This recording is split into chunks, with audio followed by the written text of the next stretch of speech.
the news. I'm Tessa with Brain Rot News, with a few bits of news for you to choke on from April 9th.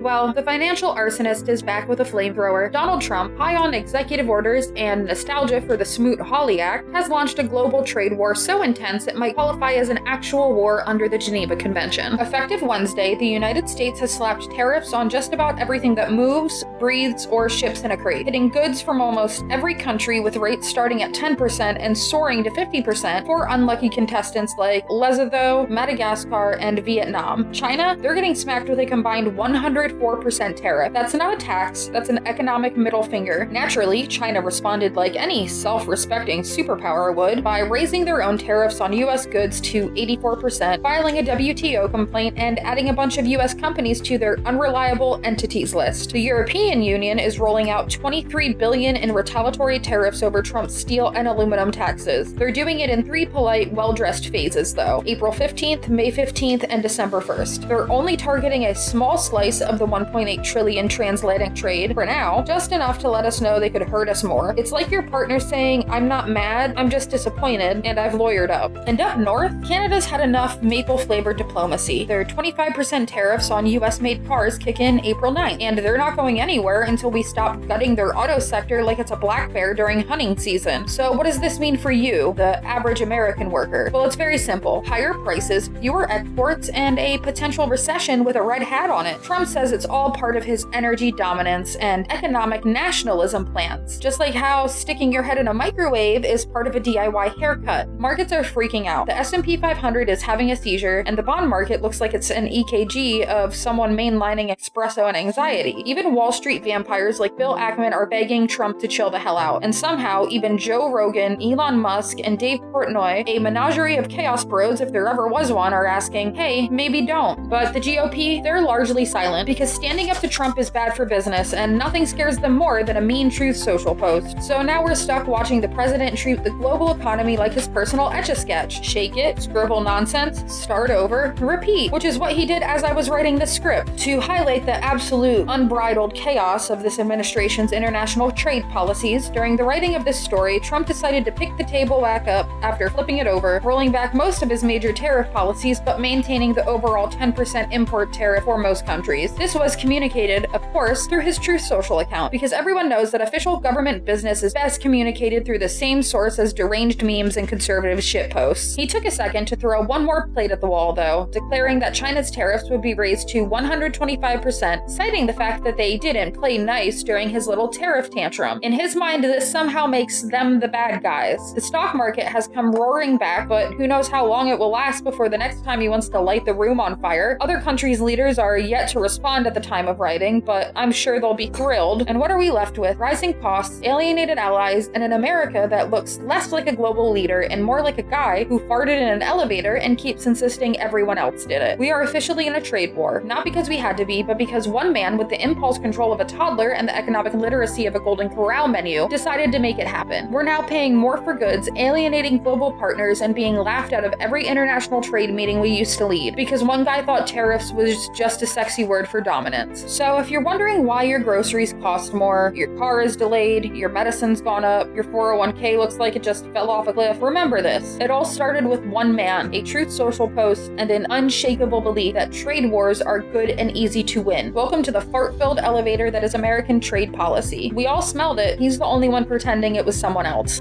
Another one bites the dust, and by dust, we mean the flaming pile of civil liberties charred beyond recognition in Trump's America. Melanie Krause, the now former acting commissioner of the IRS, has thrown in the towel after being told her job now includes turning taxpayer data into deportation blueprints. You know, just another day at the IRS where audits and deportations go hand in hand now. This comes after the IRS signed a lovely little snitch contract with the Department of Homeland Security, allowing ICE to comb through immigrant tax records like it's a Black Friday sale on families to ruin. The goal? Match names and addresses from tax filings with ICE watch lists and cleanse the country of undocumented people who had the audacity to pay their taxes. Yeah, paying taxes is now a trap. Welcome to the land of the free. Unless you're an immigrant, then it's the land of the free to be detained, deported, and disappeared into whatever hellscape ICE has mapped out for you. This fascist little agreement was signed by Treasury Secretary Scott Big Brother Bessent and DHS Secretary Christy Smiles through Fascism Gnome, and it fits perfectly into Trump's dream of turning every federal agency into an extension of Border Patrol. Melanie Krause decided she wasn't going to be the person who signed off on using TurboTax as a tracking device, so she's now joining a growing list of people in government who've resigned rather than be complicit in this administration's full-on war against immigrants. Before her, it was Acting Commissioner Douglas, and then Acting Chief Counsel William Paul. The IRS is turning into a haunted house where every ethical person gets pushed into a furnace. Critics, also known as anyone who remembers what the Constitution is, are warning that this deal violates decades of tax privacy laws, opens up IRS staff to criminal exposure, and shreds any remaining trust immigrant communities had in a system already designed to screw them over. Because yeah, this isn't just cruel, it's also stupid. If you terrify people out of filing taxes, you lose revenue. But to Team Trump, it's worth it if it means scoring political points with the Send Them Back crowd on Truth Social. Revenue is optional. Ethnic cleansing is policy. So now the IRS is collapsing from the inside, sacrificing good governance on the altar of authoritarianism. Forget audits or economic fairness, the agency's new role is as a data laundering front for ICE, repurposing W-2s into deportation warrants. That's what happens when fascism goes full spreadsheet.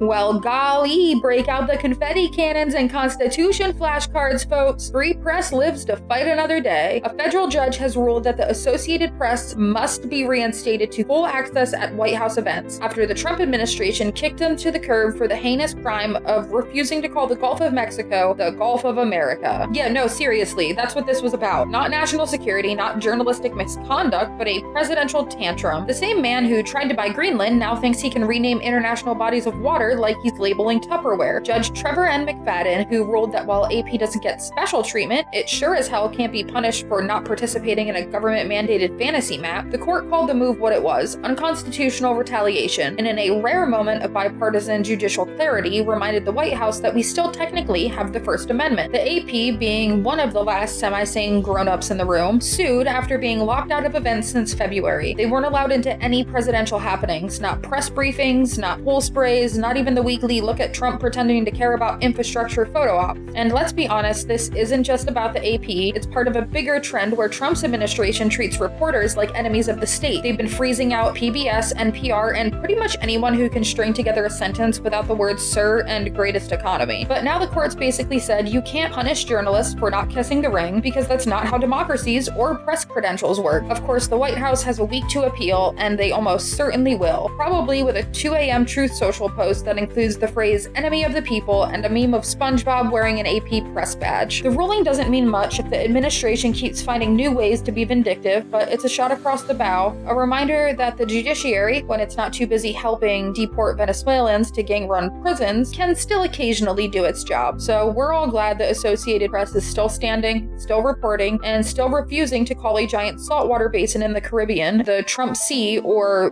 whatever he wants us to call it. Long live the First Amendment, even if it's currently running space in hell.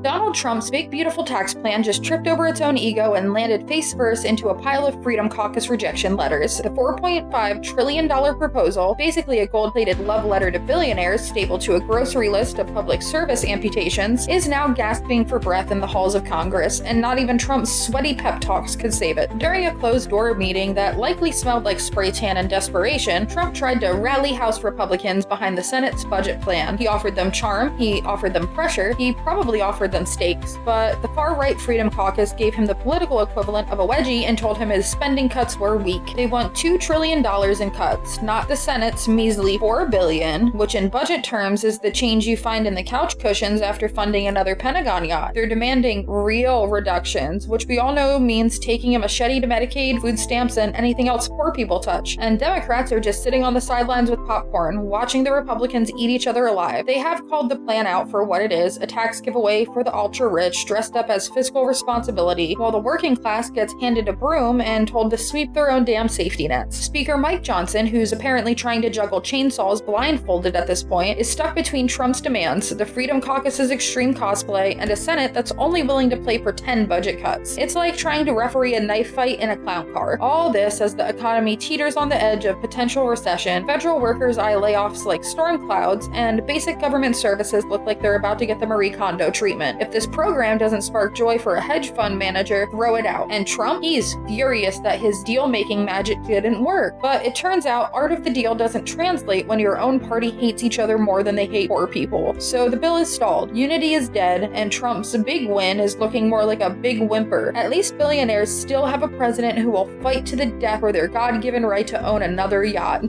The Trump administration just duct-taped nearly $2 billion in federal funding to the ceiling and left it dangling over the heads of Cornell and Northwestern like some kind of scholarship Hunger Games. Why? Because apparently the way to fight anti-Semitism now is by blowing up national defense research and cancer studies. Cornell lost over $1 billion, Northwestern a casual $790 million. That's not just tuition money or library renovations, that's critical research funding, including stuff like cybersecurity, public health, and military tech. But apparently, protecting Jewish students is leaving their research labs unplugged and their medical trials halfway finished. This all comes as part of Trump's new burn it all down approach to university policy. Use the Department of Education like a mob enforcer, bust down the door and say, nice neuroscience program you got there. Shame if it got defunded. The administration claims this is about holding schools accountable for failing to combat anti-Semitism. But critics, or as I say, people with functioning neurons, have pointed out that this is less about protecting students and more about bullying campuses into towing the ideological line, especially those pesky liberal institutions that won't rename the biology department after Elon Musk or install a statue of Donald Trump riding a bald eagle bare-chested. Cornell and Northwestern are basically standing in the hallway with their hands up asking, can you at least tell us what we did wrong? But the Trump crew isn't answering because this isn't about clarity or fairness, it's about control. And if the price of fighting hate is torpedoing cancer research and national defense contracts, so be it. After all, what's a little academic sabotage when you've got donors to impress and a base to rile up? Other universities are on the hit list too. Columbia, Harvard, Princeton, Brown. Basically, if someone who went to your college ever graduated that now writes for The Atlantic, you're one Title VI investigation away from having your chemistry lab converted into a crypto mining operation. The American Council on Education is calling this what it is, a brutal overreach that does jack all to fight anti-Semitism and everything to crush academic freedom under a MAGA boot heel. But the Trump administration isn't interested in nuance. They're interested in revenge, obedience, and whatever campaign ad footage they can get from torching the Ivory Tower. So while universities beg for answers and scramble to save their programs, Trump and his education department are too busy lighting bonfires with federal grants and calling it policy. Welcome to the United States of retaliation, where your funding depends on whether your director of public affairs smiles at the right dictator.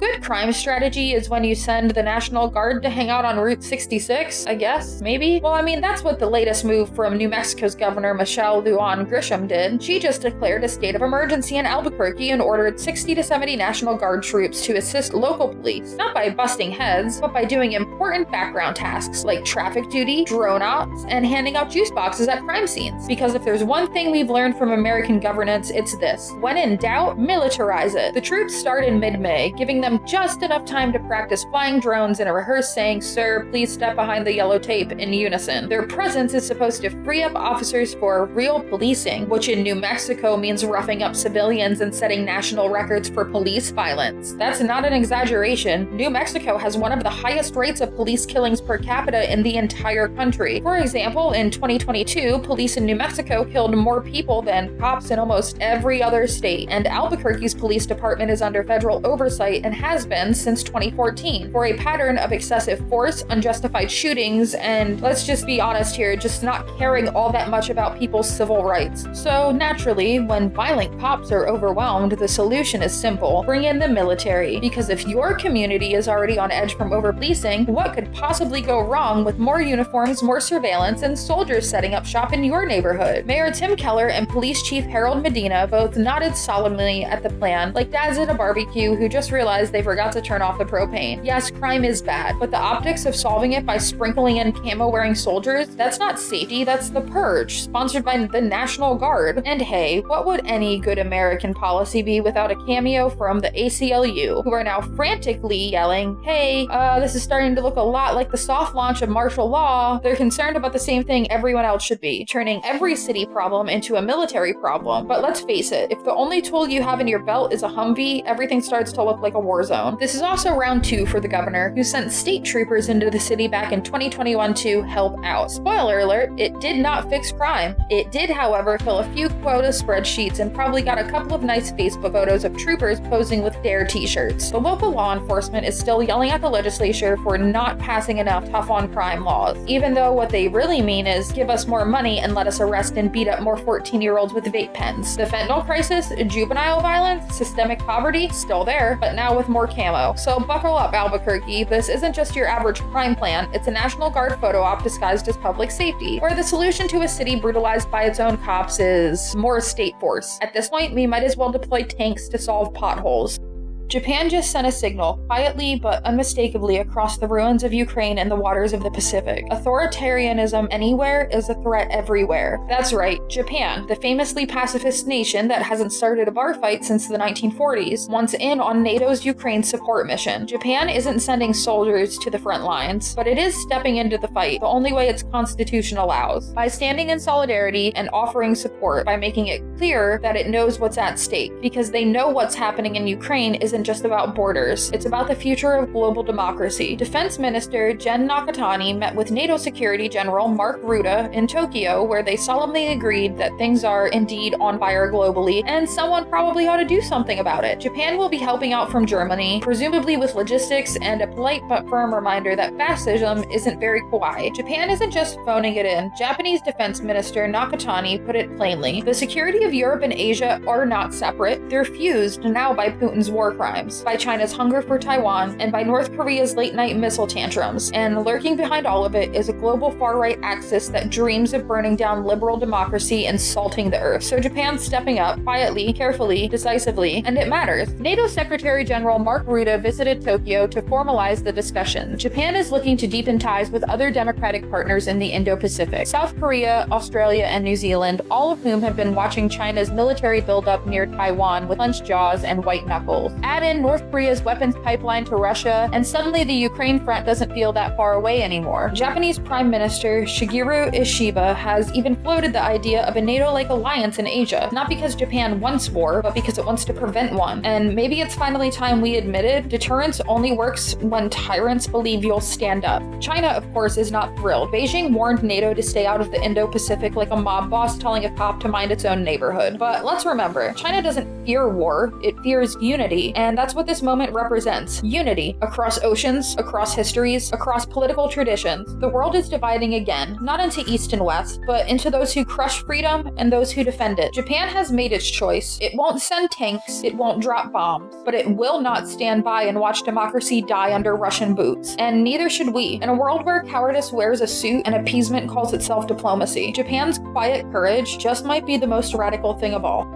The Department of Justice just euthanized its crypto crime task force, and somewhere a dozen libertarian bros in hoodies just popped champagne made entirely out of Ethereum gas fees. In a move that's giving, let's just pretend we never tried, the DOJ has officially disbanded the National Cryptocurrency Enforcement Team, the short-lived squad tasked with chasing down digital crime. Remember them? No, that's fair. They were basically the mall cops of the financial world, underfunded, overhyped, and completely ignored by anyone doing actual crimes. Originally born in the now forbidden before times of 2022, also known as the Biden administration, the NCET had one job: stop crypto from being the Wild West. But 2 years later, under President Donald Trump, that team has been thrown into the dumpster behind the DOJ like it just launched a rug pull NFT. Deputy Attorney General Todd Blanche released a memo so dismissive you could hear it roll its eyes. He said the DOJ isn't here to be a digital asset regulator, and slammed the old crypto crackdown as reckless, which is rich coming from the administration that treats Wall Street like a misunderstood toddler holding a gun. Instead, the new plan is, if you're using crypto to fund terrorism, human trafficking, or your cousin's fentanyl startup, then maybe we'll get involved. But if you're just a sketchy exchange CEO laundering billions while vacationing in international waters, relax, King, you're safe now. To make it official, the Market Integrity and Market Frauds Unit, which previously investigated crypto scams, is also presumably being told to focus on real crime like shoplifting and being poor. Crypto industry cheerleaders who spent the last few years foaming at the mouth over government overreach are now gleefully tweeting laser eyes again. They say this is a win for innovation, and they're right in the same way a blackout is great for stargazing, because let's be honest, this isn't about policy, it's all about vibes. The Trump administration doesn't see crypto as a threat, it sees it as a donor base. And sure, it might be full of scams, grifters, and unregulated digital snake oil, but it's our unregulated digital snake oil, damn it. Besides, what's a little money laundering between billionaires? So pour one out for the NCET. It wasn't perfect, it barely did anything, but it tried briefly to hold the crypto swamp accountable before getting smothered in a gold-plated pillow by a government that now looks at financial crime and says, if the fraud is decentralized, does it even count? Welcome to the future. It's transparent, orderless, and utterly ungoverned. And now it's officially nobody's problem.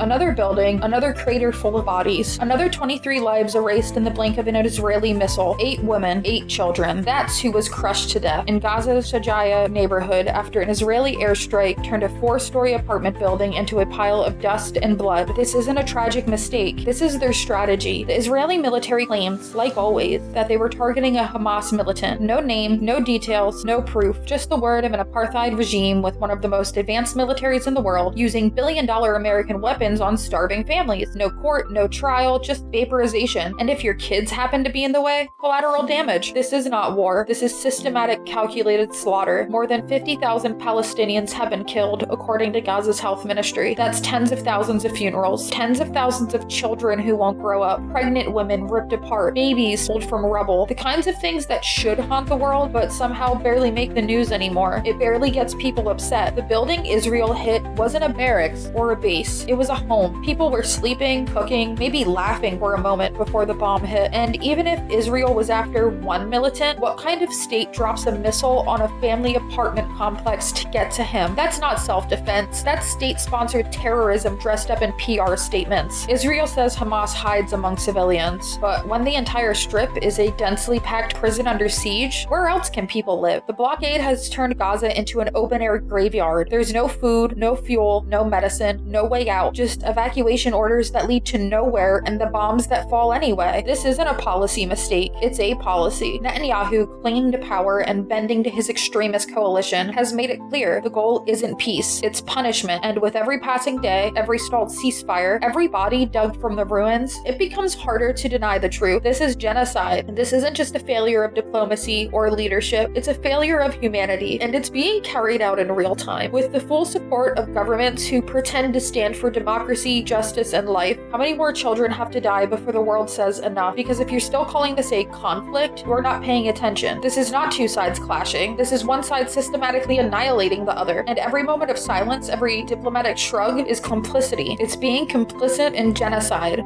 That's all for Brain Rot News. Like and subscribe before the next YouTube algorithm update bans all content containing empathy.